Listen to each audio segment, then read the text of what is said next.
Welcome back everyone to Racing Reviews, and welcome to what could be the most anticipated car launch of the 2021 season. You've seen it in the title, you've seen it in the thumbnail. Welcome to the Aston Martin Formula 1 2021 car launch reaction. As always, if you are new, feel free to subscribe. I hope you all enjoy. If you do, smash that like button, it really helps out the channel. But without further ado, let's talk about this race car, because the car launch itself was quintessentially Aston Martin, with a British James Bond theme throughout. Awesome, love the launch itself, really creative with how they set up their vault. I'm sure some of you saw the launch through the vault.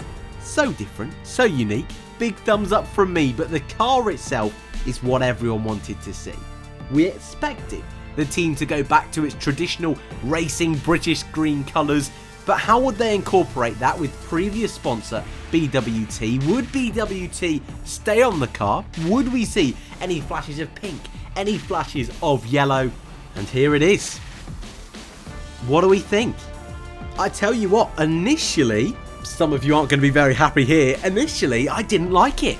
I really didn't like it. The biggest thing for me though was the studio lighting, and it's something I've said throughout this livery season, throughout this launch season, that it is so hard to tell what these cars look like, not only when they're a 3D render, but in particular when they're in these awfully lit studios, which, don't get me wrong, are fantastic for building hype, making the event just that little bit more special, but when we're analysing the design of the car itself, not so good on that front of things. And as many as you know, my background isn't engineering, it's marketing, and what I'm looking for in these car launches is the livery itself, is the design of the car itself.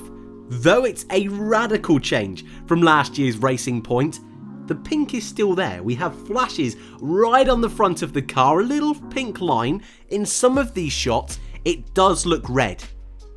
We will see tomorrow when the car hits the track at Silverstone how red it is, how pink it is, but I would gather it's going to be pink. It is that BWT sponsorship, which is why they've got the pink in there. However, I wouldn't be massively surprised to find out that initially, before this BWT deal was signed, this was only happened about a week ago, those lines were supposed to be yellow.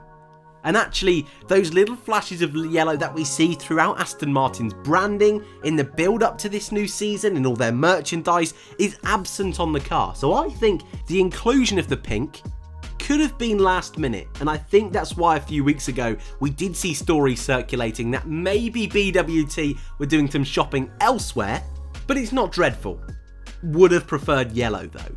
Apart from that, apart from there being a lot of sponsors on this car, and I generally mean there are so many sponsors on this car, the team have done so well in gathering and introducing so many new brands to the team and the sport of Formula 1 itself. But I think in keeping BWT, especially with those little hints of pink in the race suits and the car itself, it's a nice little callback to what the team has been in the past. This isn't a brand new team, and actually historically, this team is a very small, almost family feel of a team, starting as Jordan in the 90s, transitioning through several different names before more recently we have seen Force India and Racing Point. And now it takes the next step in the chapter of this team's history, much more commercial than it has ever been before. So keeping the pink, I don't know, maybe it's a nice little touch, remembering some of the good old days, and of course race winners and pole sitters from the 2020 season with that pink Racing Point with Sergio Perez and Lance Stroll. But overall, this year's Aston Martin is very plain. It's very much what it says on the tin. A green livery, British racing green, a little bit darker than I was expecting, but it works. But that's pretty much it. The flashes of pink break up the car a little bit, and in some of the shots you can see, like we have seen on several of the 2021 cars, that black floor, that black undertone of the side pods and rear wing, just hiding a few of those little details. But apart from those two factors, the only real thing of note on the livery is the sponsors. And that's exactly what this car is wanting to do. And so from a marketing standpoint, this livery works. It's simple, it's classy, it's modern, it's very Aston Martin. Is it my favourite of the season so far? I'm not too sure. But just before we jump into our tier list, lid grid.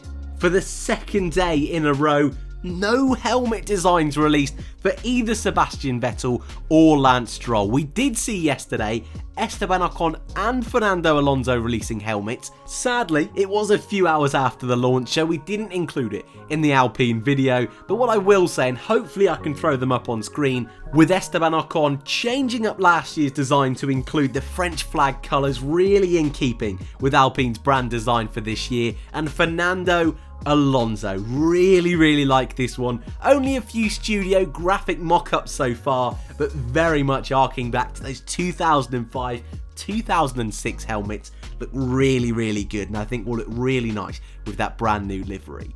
But let's take a look at our tier list then, because yesterday we crowned our first legendary team of the season. That came in the form of Alpine F1. Love that livery, still love it so much. We're also going to see that in F2 this year as well. Cannot wait to see that hit the track. We've also got Alfa Romeo, love that livery as well in the great section, with Alpha Tauri in good. It's average for McLaren, average for Red Bull Racing, and my least favourite so far, Mercedes, with that AMG sticker bomb, ruined what could have been an awesome livery for this year's car. Aston Martin, I think I'm going to let a few of you down here. I'm putting it in the good section. It's definitely not average. It's something so different, so unique on the grid, and something we haven't seen since 2014, since the Caterham days. What I would say with this livery is there's room for improvement. That's why I don't want to put it in great. I don't want to put it in legendary, because I do think a few little more detailings on the side pod, not just that Aston Martin cognizant logo. I think yellow would be a much better substitute and secondary colour other than the pink. I understand why the pink's there, but I do think that yellow, maybe even a little bit of white thrown in there, would just make it that little bit more classy, that little bit more Aston Martin. But overall, this year's car, a really solid livery. But with today's launch, means we have only got 3 more to go. The season's almost here. Tomorrow, Haas F1 launched their 2021 Challenger. With Williams launching on Friday, will they be able to improve on last year's design? Our final team to launch is Ferrari on the 10th of March, in a week's time, on Wednesday, with winter testing returning next weekend. Friday is the first of your 3-day winter testing period. Should be a lot of fun. As always, I hope you enjoyed. If you are new, feel free to subscribe. Thank you all very much for watching, and I hope to see you all in the next one.